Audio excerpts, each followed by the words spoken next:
Pues gracias a Dios, hermanos, por darnos la oportunidad de reunirnos, de poder dedicarle unos minutos en primer lugar, a la adoración. Tenemos esa oportunidad de adorarle a Dios como iglesia. Y es una oportunidad única, porque recuerdan en el Antiguo Testamento, en donde llegaba la gente en esa ceremonia, una vez al año nada más. Y entonces eso implica que nosotros no podríamos venir a la presencia del Señor como lo hacemos en ese momento, con esa libertad de hacerlo cuantas veces queramos. Ese es el privilegio de la cruz y el mensaje de la cruz, de que cuando se rasga el velo, esa parte de que se rasga el velo tiene una teología profunda. Y una explicación ahí muy sencilla es que ya no hay una división entre el lugar santísimo y la gente que quiere ver al Señor cara a cara. Ya no la hay. El libro de Hebreos nos dice: acerquémonos confiadamente al trono de la gracia para hallar gracia para el oportuno socorro. Esa es la teología cuando se rasga el velo. Y hoy tenemos esa oportunidad, pero esa oportunidad en verdad es una oportunidad única, porque no podemos llegar a la misma presencia de Dios si no es que Dios, a través del Espíritu Santo, nos da ese privilegio. El estar aquí es un privilegio, hermanos. El venir aquí es un privilegio. Y bajo esa visión vamos a pedir su bendición. Oremos. Gracias, Dios, por permitirnos este día. Gracias por darme la oportunidad de compartir tu palabra. Señor, a pesar de no ser dignos de pararnos frente y enseñar tu palabra, es tu Espíritu Santo el que nos capacita para poder hablar de tu palabra y enseñar tu palabra. Pero esta oportunidad que tenemos, queremos pedirte que tú seas quien hable a través de mis labios, hables a través de tu palabra, y que tengamos esta mentalidad abierta y este corazón abierto para abrazar tus verdades, para abrazar tu palabra, para guardarla y para vivirla. Señor, oramos que sea tu Santo Espíritu para que la iglesia reunida y las personas y mis hermanos quienes escuchan esta lección puedan ser redargüidas por ti, confrontados por ti y enseñados por ti. Ayúdanos para entender que este es el alimento espiritual que tú nos das. En el nombre de Jesús. Amén. Bueno, siempre es un privilegio poder darle seguimiento a una serie de cursos, a una serie de lecciones que la Biblia nos los marca. Y a mí me emociona mucho cuando seguimos de manera sistemática la lección. Hace 8 días hablamos, ¿se acuerdan cuál fue el título? A ver, ¿quién me lo dio? Primero, ¿quién predicó hace 8 días? David. ¿De qué habló David? Hay un principio, y a mí me preocupa que de pronto no todos sepamos, y me preocupa porque de que 8 días que les pregunten y no recuerden, quiere decir dos cosas cuando no recordamos: que el que enseña no enseñó bien, o el que está aprendiendo no puso atención. Y si no ponen atención, bueno, entonces nada más es cuestión de ayudarnos. Pero si no enseñamos bien, ese es otro problema, porque entonces tenemos ahí algo más grande que debemos corregir. Yo creo que ni es lo uno ni es lo otro, pero sí necesitamos recordar que hace 8 días la lección se trató de esclavos a hijos. ¿Y por qué el apóstol habló de esto? Y empezaba la lección, versículo 1, pero también digo, entre tanto, que el heredero es niño, en nada difiere del esclavo, aunque es señor de todo. Y explicaba, un niño y un esclavo tienen la misma connotación igual. No tienen básicamente sus derechos ejecutados por sí mismos. El esclavo está bajo esclavitud y sus derechos están restringidos. Un esclavo no tiene libertad y únicamente obedece y únicamente está bajo esa esclavitud. Un niño, una persona menor de edad, también está en la misma condición, por cuanto sus derechos no lo puede ejecutar, sino a través de un tutor, a través de un representante. El niño, a pesar, y dice, el heredero es el señor de todo, pero no puede disponer de su herencia siendo un niño, sino que está bajo tutela y curadores hasta el tiempo señalado por el Padre. Así nosotros, cuando éramos niños, estábamos en esclavitud bajo los rudimentos del mundo. Cuando éramos niños, estábamos en esclavitud. Cuando no teníamos ningún derecho, cuando nuestros derechos estaban en sujeción, no teníamos libertad de nada. Y así el esclavo, sin ninguna libertad, bajo los rudimentos del mundo, siendo niños, siendo esclavos. Pero cuando vino el cumplimiento del tiempo, Dios envió a su Hijo, nacido de mujer y nacido bajo la ley, para que, y este es uno de los primeros elementos que nos hablaba David, ¿para qué? Para que redimiese a los que estaban bajo la ley. Siendo esclavos, fuimos redimidos a fin de que recibiésemos la adopción de hijos.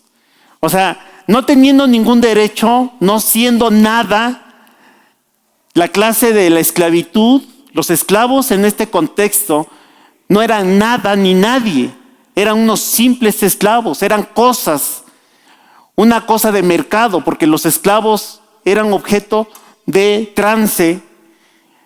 Quien los compraba, quienes no lo compraba, ahí estaba la mercancía. Y no éramos absolutamente nada, cosas nada más, sin ningún derecho. Pero miren, cuando vino el cumplimiento del tiempo, Dios envió a su Hijo. ¿Para qué? Versículo 5, para que redimiese a los que estaban bajo la ley. Y el Señor nos redimió, a fin que recibiésemos, ¿qué? La adopción de hijos. Y nuevamente, no siendo nada, siendo cosas, siendo objetos, nada más, nos da un carácter de hijos. Y por cuanto sois hijos, Dios envió a vuestros corazones el Espíritu de su Hijo, el cual clama, Abba Padre. Y así ya no eres esclavo, sino hijos. Y si hijos, ¿también qué? Herederos. ¿Se dan cuenta el trance? Eso es lo que habló David hace 8 días, de ese trance, de ese tránsito, de no ser nada, de estar ahí en el comercio, a ver quién nos compra, a ver quién los libera, a ver quién nos da la libertad de estar ahí, Vino Jesucristo, nos redimió, pagó el precio y ya no somos esclavos. Pero más allá de eso, más allá de que ya no vivimos en esclavitud, nos puso como hijos. Y un hijo tiene un privilegio ante todo el reino, ante todas las riquezas del Padre. ¿Cuáles? Que nos hizo herederos de su gracia. Y hoy, de esclavos a herederos, o sea, un esclavo, si era una cosa, si era un producto de mercado, no podía aspirar jamás a ser heredero de algo. Jamás. Un esclavo no puede pensar en que algún día estuviera en un reinado. Un esclavo común, un esclavo como esa cosa que está en el mercado, si nadie lo compra, se queda ahí en el esclavo. ¿Cuándo podría aspirar a pensar que tiene un privilegio de ser hijo y después de ser heredero? Y esta fue la lección de 8 días. Pero seguimos con nuestra lección en ese mismo tenor. Versículo 8. Bueno, David terminaba el 7 así. Así que ya no sois esclavos, sino hijos. También heredero de Dios por medio de Cristo. Y empezamos nuestra lección. Ciertamente, en otro tiempo, no conociendo a Dios, servíais a los que por naturaleza no son dioses. Mas ahora, conociendo a Dios, o más bien siendo conocidos por Dios, ¿cómo es que volvéis de nuevo a los débiles y pobres rudimentos a los cuales os queréis volver a esclavitud? Quiero leerles este mismo texto en la versión NBI y dice: antes, cuando no conocían a Dios, ustedes eran esclavos de lo que en realidad no son dioses. Pero ahora que conocen a Dios, o más bien que Dios los conoce a ustedes, ¿cómo es que quieren regresar a esos principios ineficaces y sin valor? ¿Quieren volver a ser esclavos de ellos? Ustedes siguen guardando los días, los meses, las estaciones y los años. Temo por ustedes que tal vez me haya estado esforzando en vano.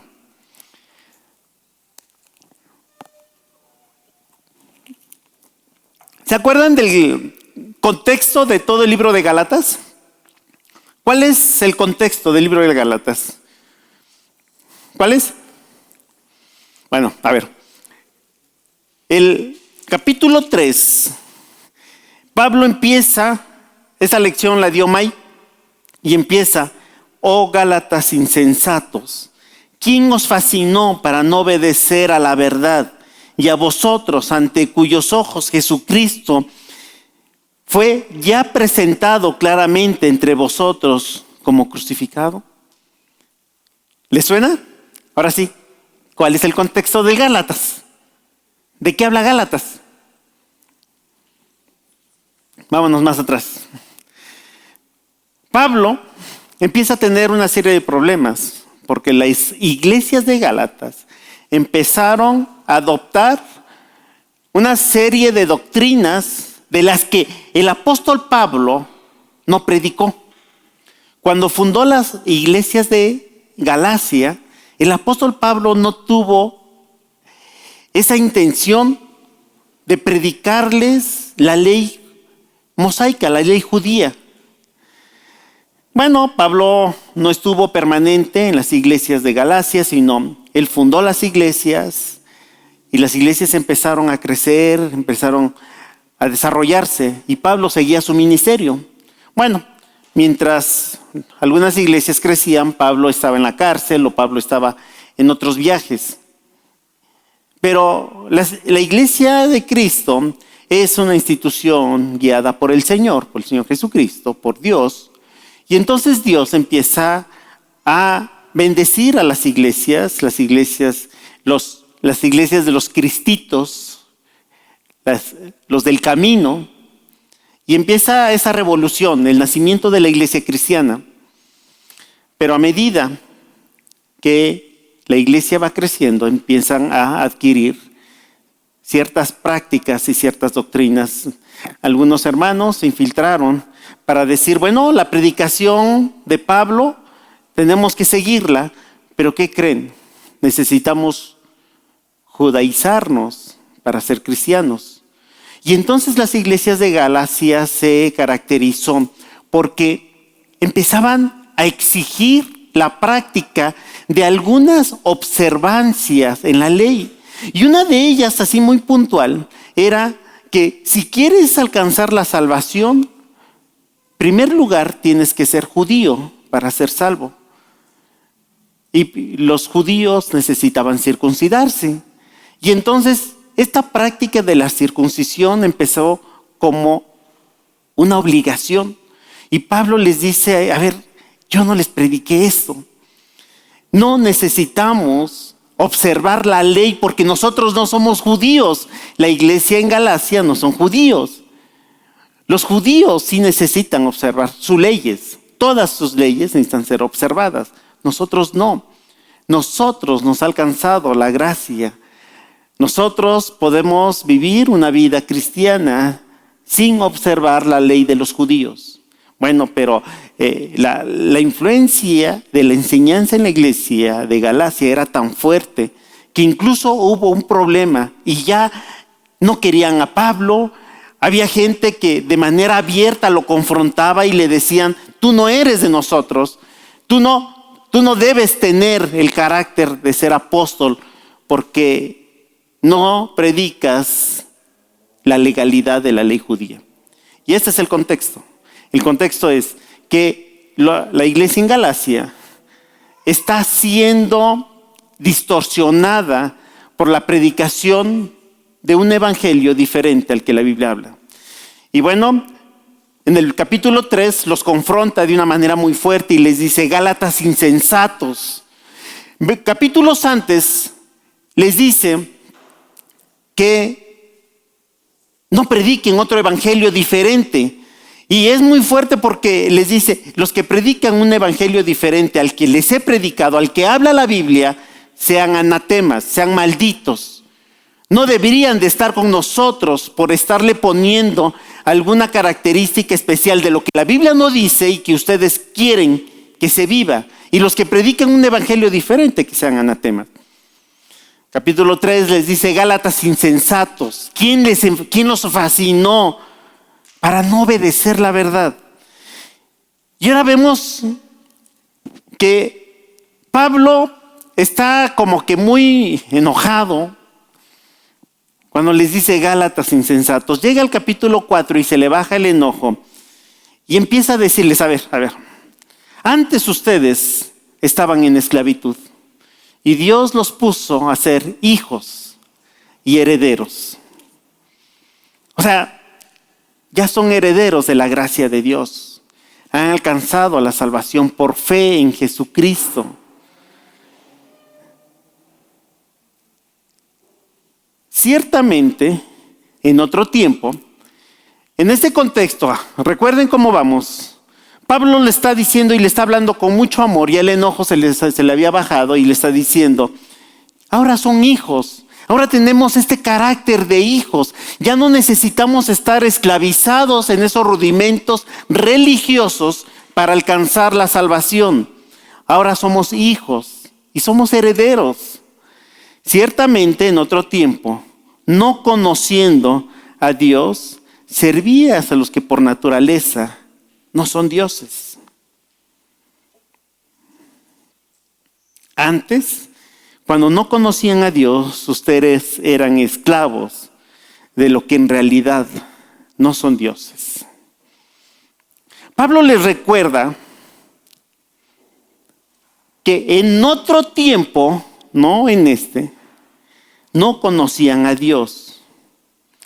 Es decir, cuando estaban en ese estatus de esclavitud, estaban esclavizados, estaban viviendo una religión de obras humanas, esclavos de dioses, de fabricación humana. Y estamos en el mismo contexto. A ver, busquen por favor, alguien que me lea Hechos 14. Las iglesias en Galacia tenían esa connotación religiosa. ¿De dónde venía su fe, su religión? ¿Cuál era su connotación? Hechos capítulo 14. A ver, ¿quién me lo lee del 11 al 13?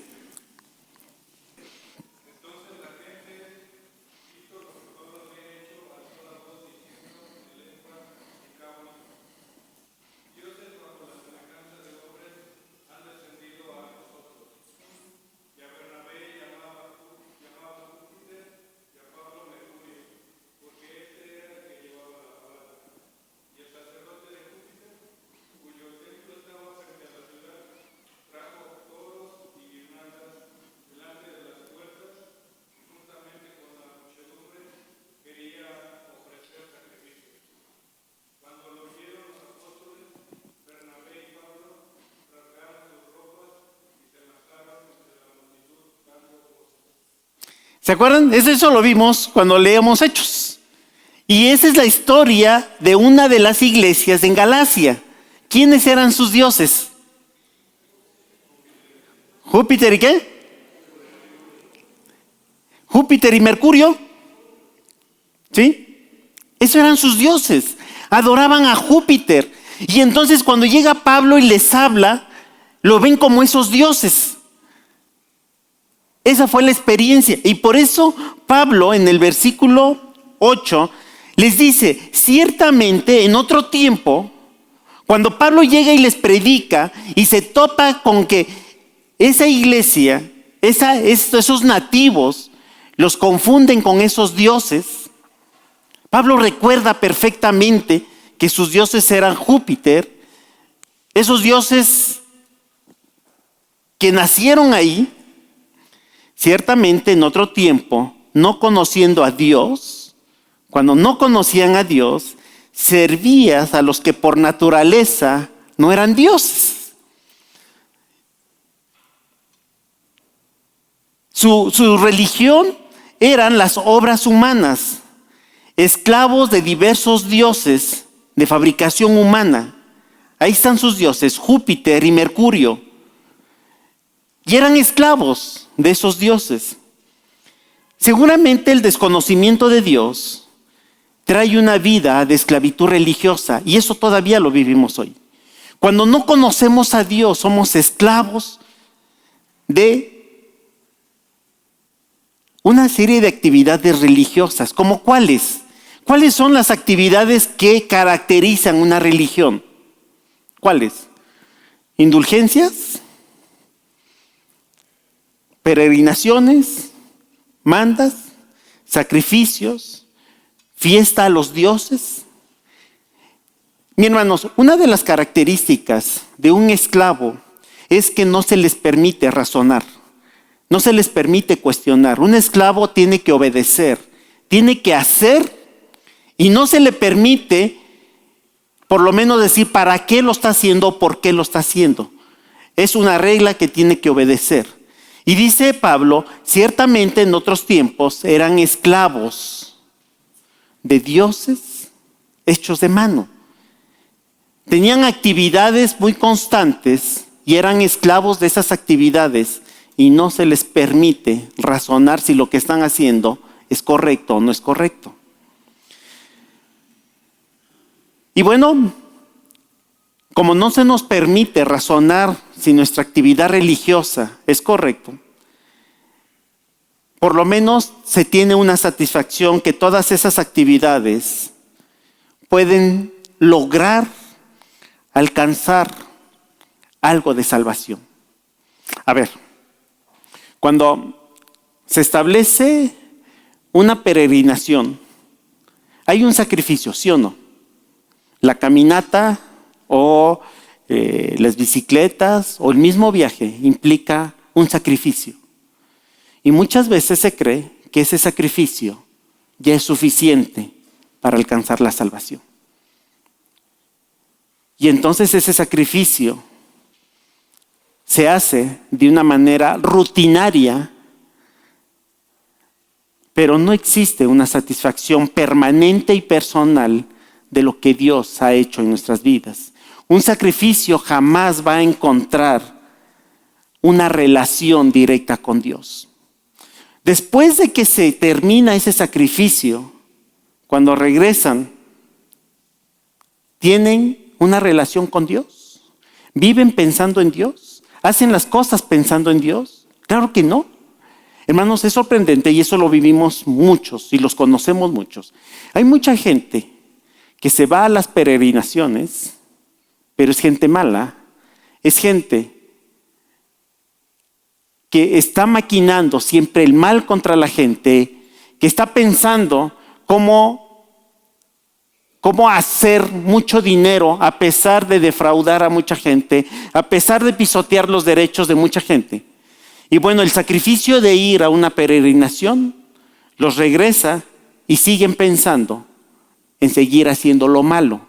Entonces mi pregunta es, cuando vemos un sacrificio de ese tipo, ¿trae como consecuencia una relación íntima con Dios?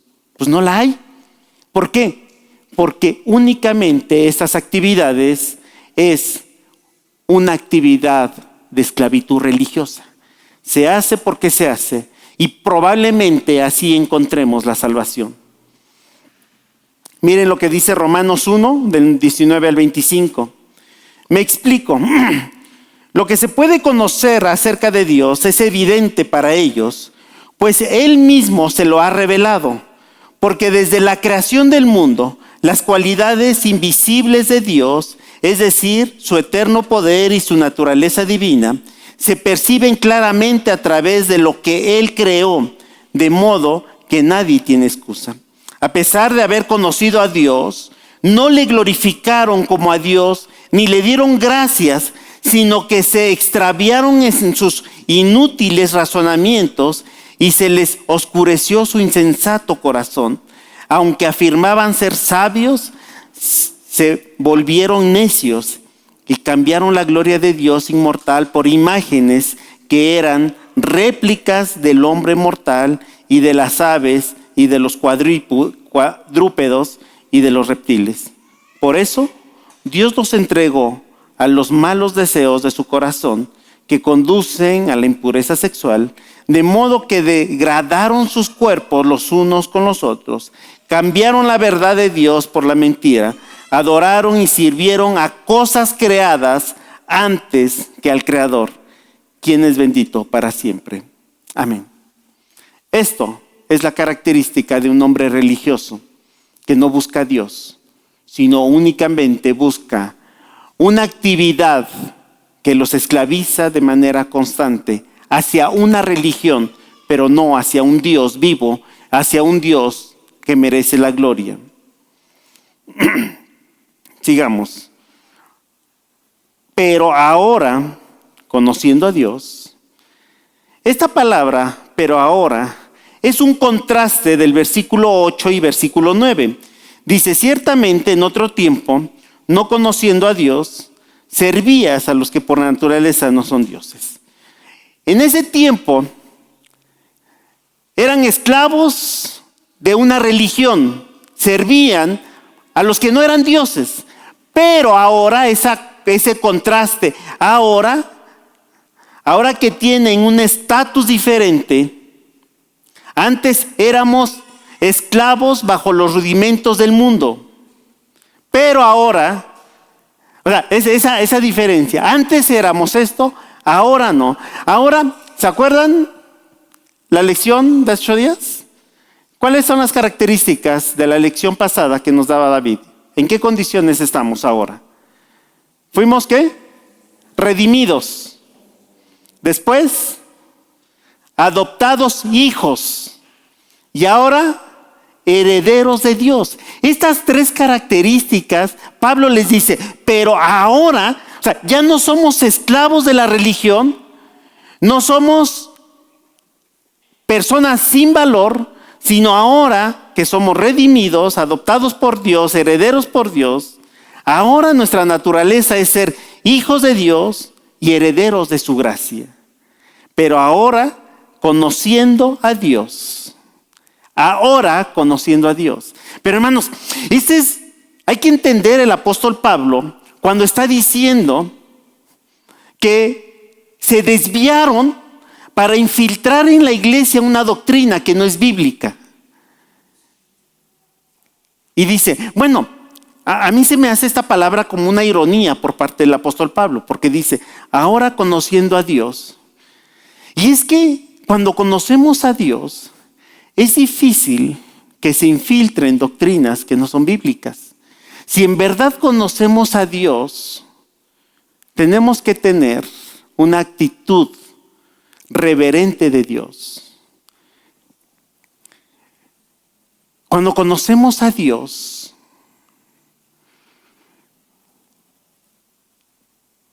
estamos en una posición de darle a Dios toda gloria y toda honra.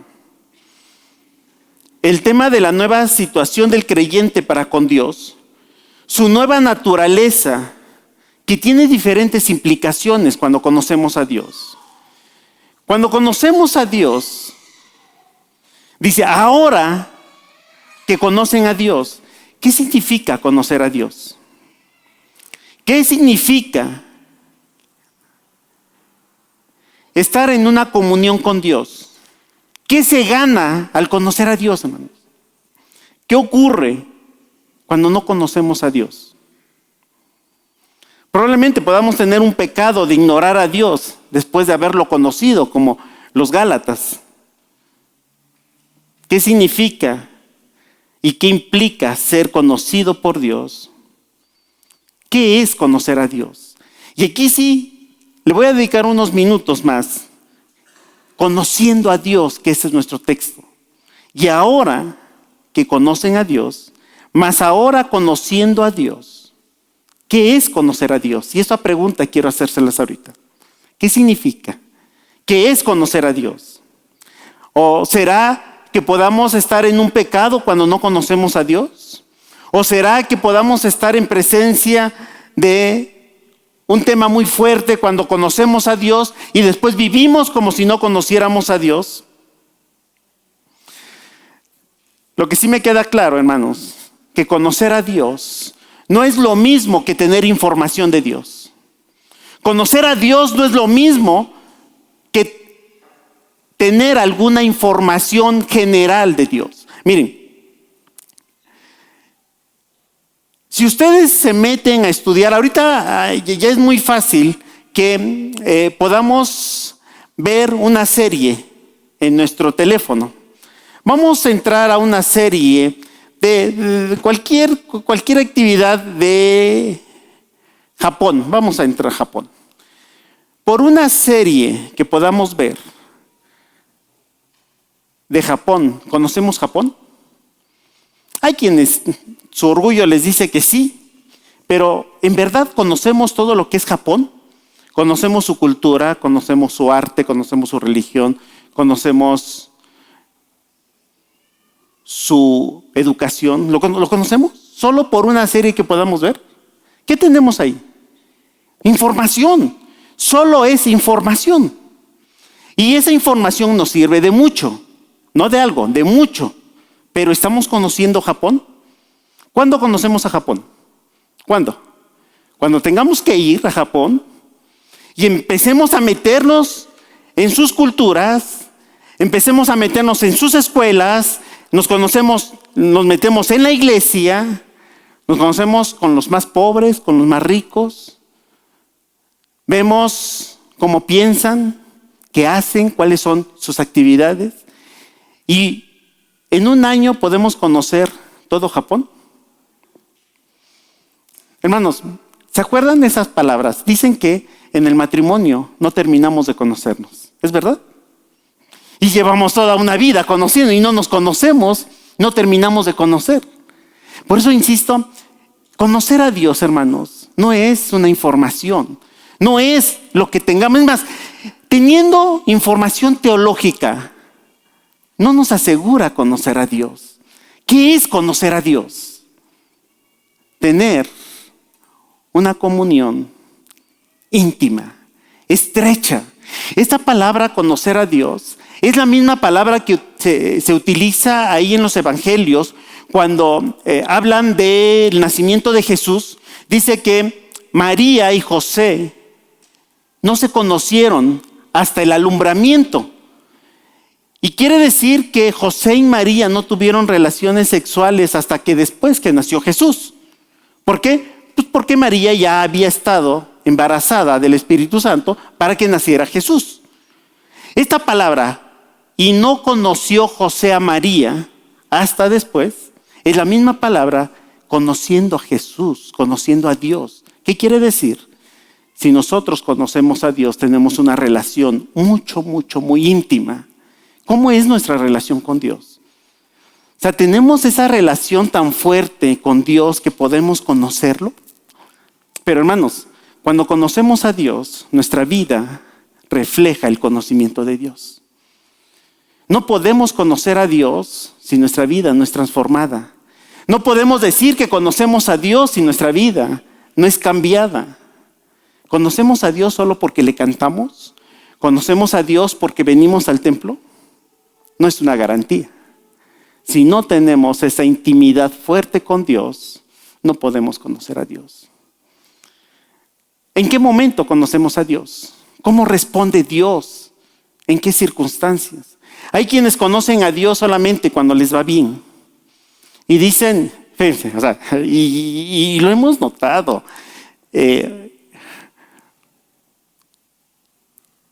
Tenemos un problema, buscamos la solución. Nunca consultamos a Dios, sino nosotros, porque somos autosuficientes y somos mucho mejor que Dios. Lo hacemos y lo hacemos. Y de una manera mecánica decimos, gracias a Dios. Gracias a Dios logramos esto, gracias a Dios hicimos esto.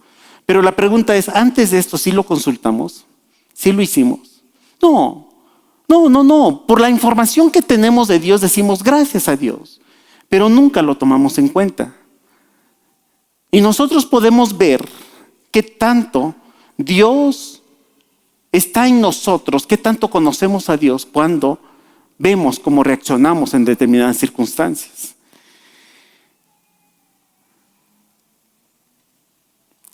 Conocer a Dios implica una relación experimental, no simplemente información. Significa estar unido con Dios, significa tener una relación íntima con Él, reconocer a Dios en medio de todas las circunstancias. Significa que Dios sea Dios y nosotros somos sus hijos, somos sus criaturas. Una manera y una lección de conociendo a Dios puede ser la historia de Job.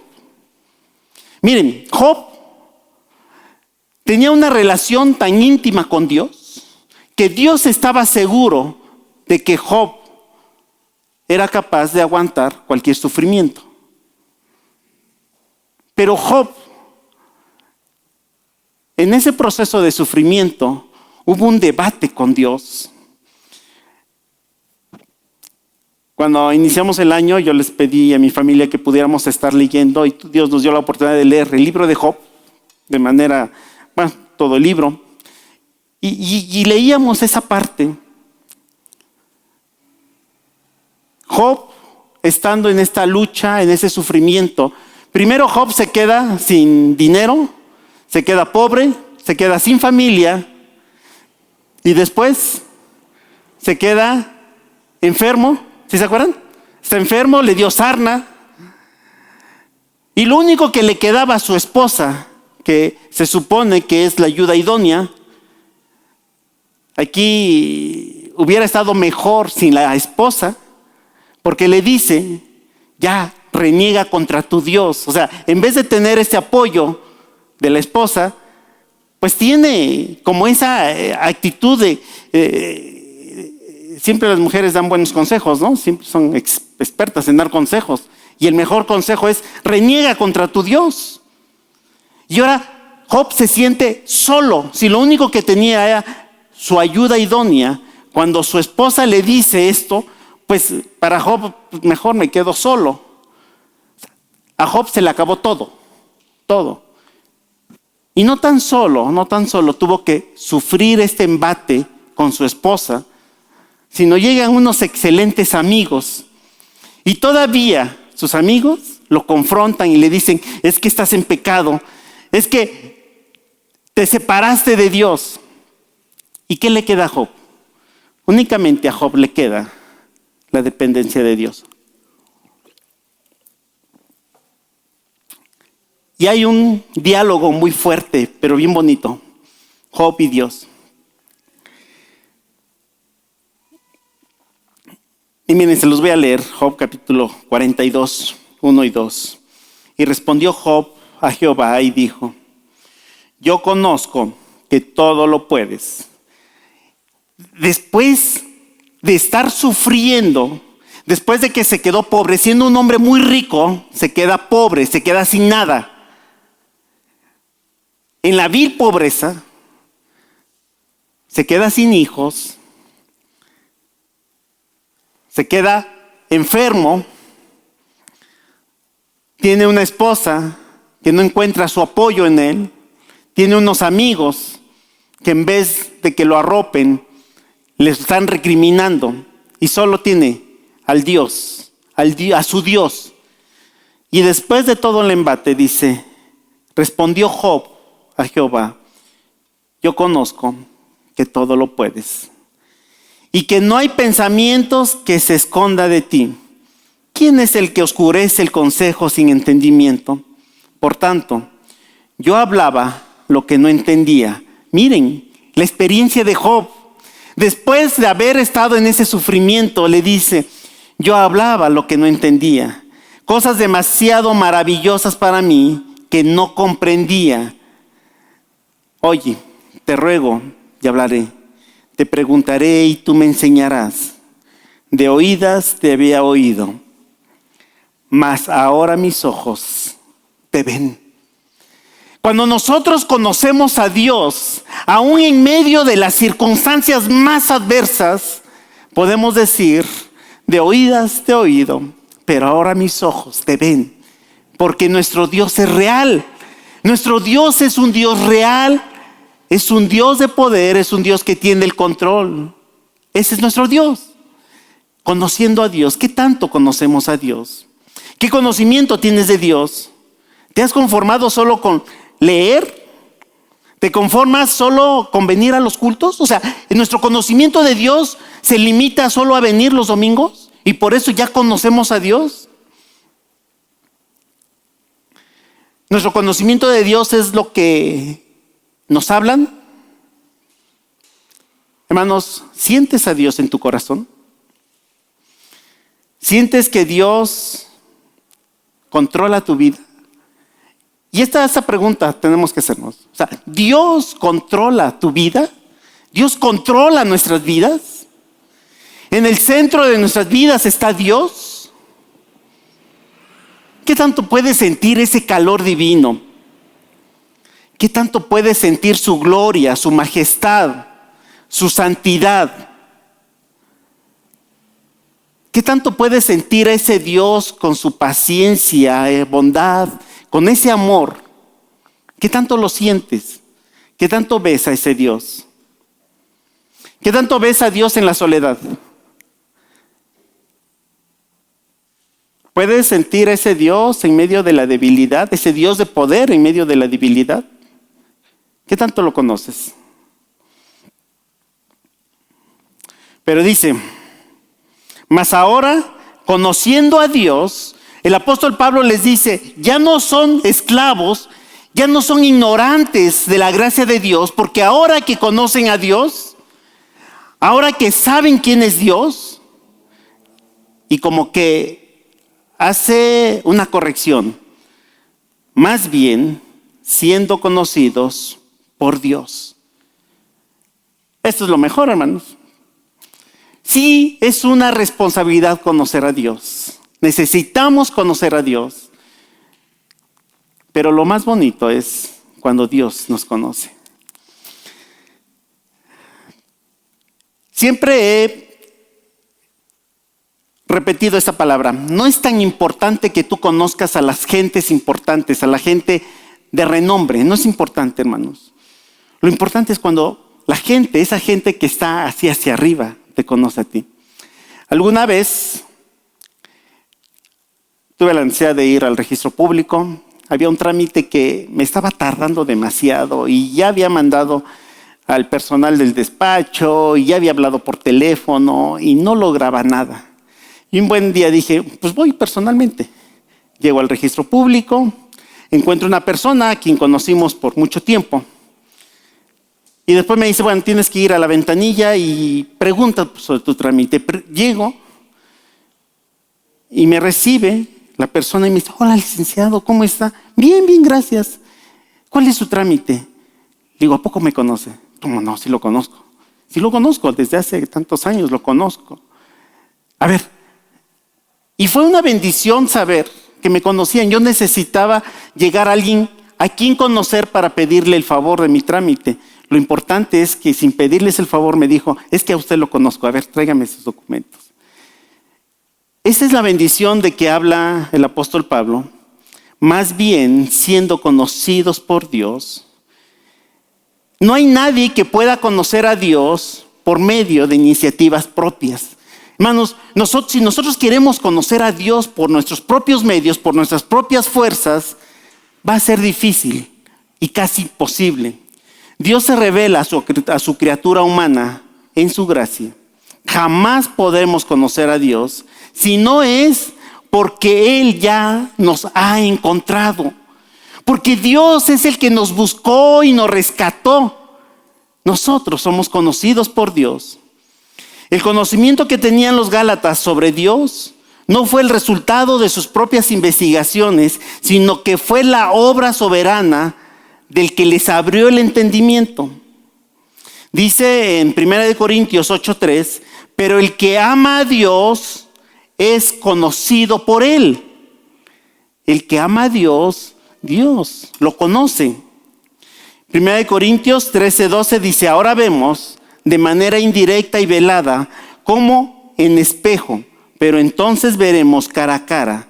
Ahora conozco de manera imperfecta, pero entonces conoceré tal y como soy conocido. O sea, el Señor se ha revelado a nosotros, pero el Señor ya nos conoce. La salvación desde la perspectiva humana es que debemos conocer a Dios. Necesitamos nosotros conocer a Dios para vivir de acuerdo a su voluntad. Pero la salvación desde la perspectiva de Dios es que antes de que nosotros podamos conocer, el Señor ya nos conoce. Y el Señor sabe de dónde nos sacó y el Señor sabe quiénes somos. Seguimos.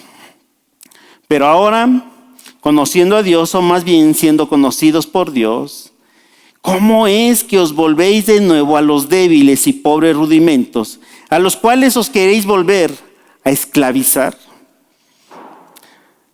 Pablo compara la esclavitud con el legalismo religioso, la esclavitud de la superstición pagana. Aceptar la circuncisión como un elemento necesario para la salvación es cambiar la libertad de la gracia por la esclavitud de la religión.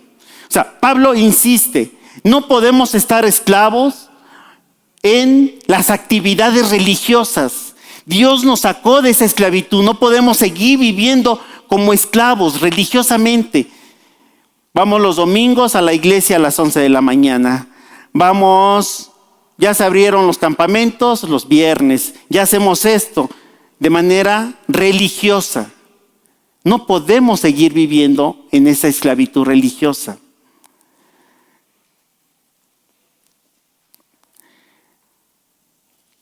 Algunos creyentes que han conocido a Dios aparecen como convertirse o dejarse de convertirse a los que son. Y han dejado esos rudimentos. Dice, ¿cómo es que volvéis de nuevo a los débiles?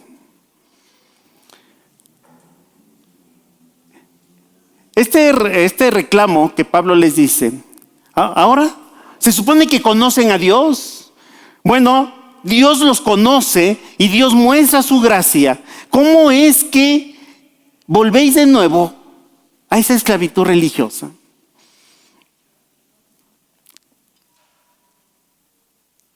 Y esto más o menos es, por decir un ejemplo.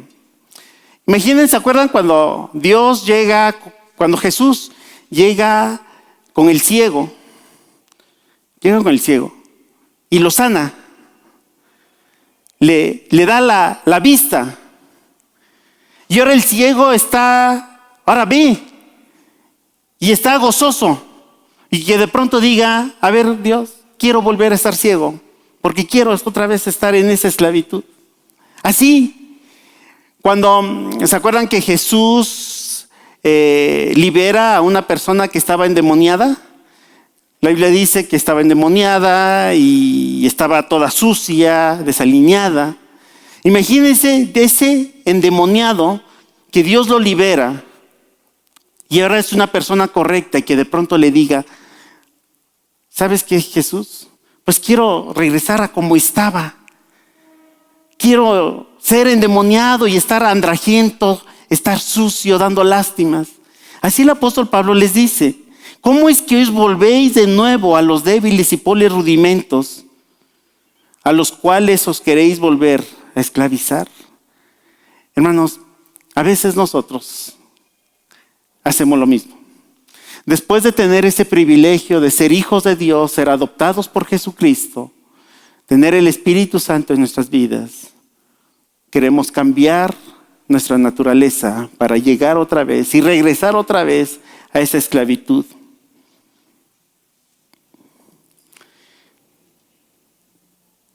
En el libro de Hebreos nos habla más o menos así como que hubo quienes gustaron del Evangelio, tenían conocimiento de la verdad, iluminados, y han vuelto atrás y lo han perdido todo y lo han dejado todo.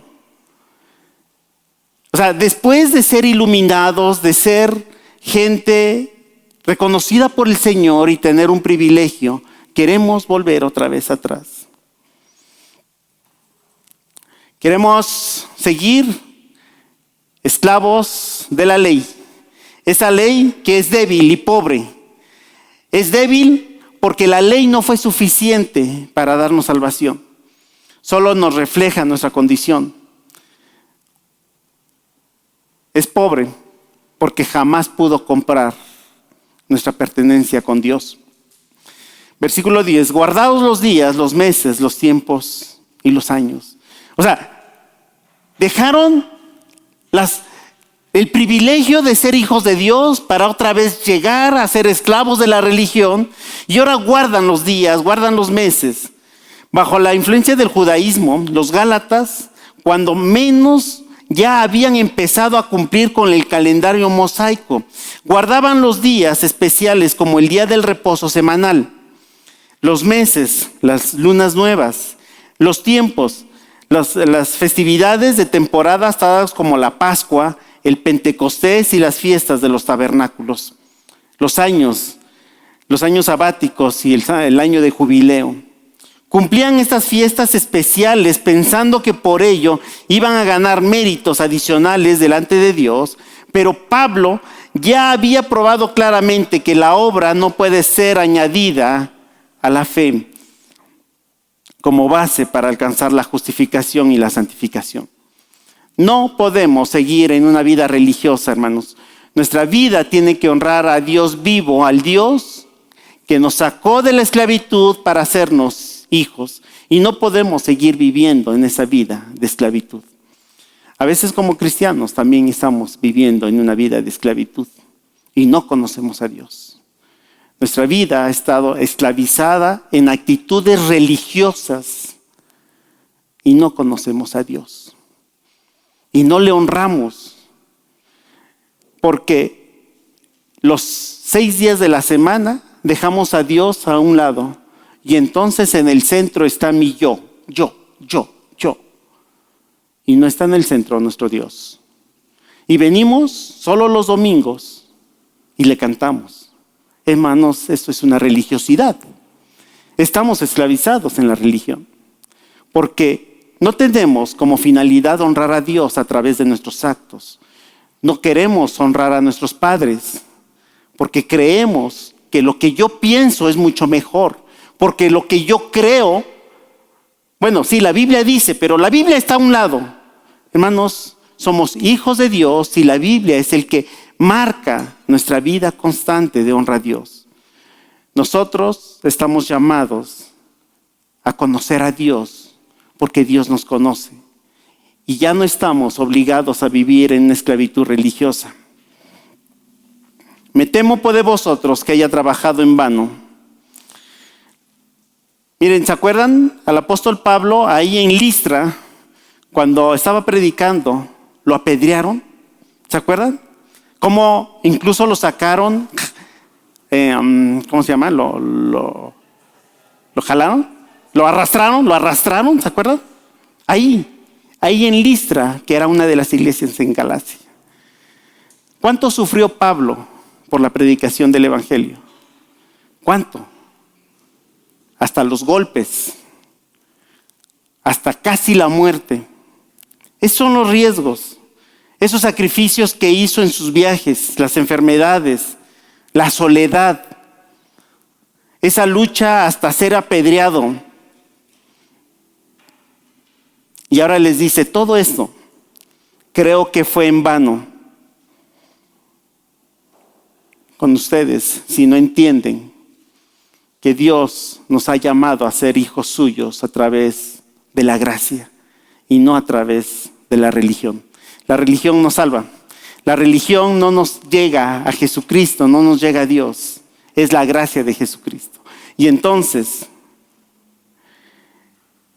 del versículo 8 al versículo 11, Pablo nos dice que estamos actuando no como herederos del reino, sino estamos actuando como simples esclavos donde no conocemos a Dios. La idea con esta lección es entender que el Señor nos ha llamado a esclavitud. El Señor nos dio vida y nos dio vida eterna y vida en abundancia. Y nos llamó para hacer alabanza de su gloria. Nosotros, quienes en otro tiempo no éramos nada, sino éramos esclavos del pecado, y el Señor nos rescató, pagó su precio y nos dio una nueva vida. Dice que nos quitó un corazón de piedra para darnos un corazón de carne, con sentimientos, y que podamos ver a Jesucristo, podamos ver a Dios cara a cara. La idea es que día a día podamos estar conscientes de dejar a un lado nuestra religiosidad para servir a un Dios vivo. Que podamos dejar a un lado todo lo que nos hace religiosos para vivir en libertad como hijos, herederos de su gracia, que honremos a Dios. Si de veras conocemos a Dios, si en verdad conocemos a Dios y Dios nos conoce, tenemos esa obligación de vivir como verdaderos hijos de Dios, herederos de su gracia. Oramos. Gracias, Dios, por permitirnos entender que es necesario conocerte.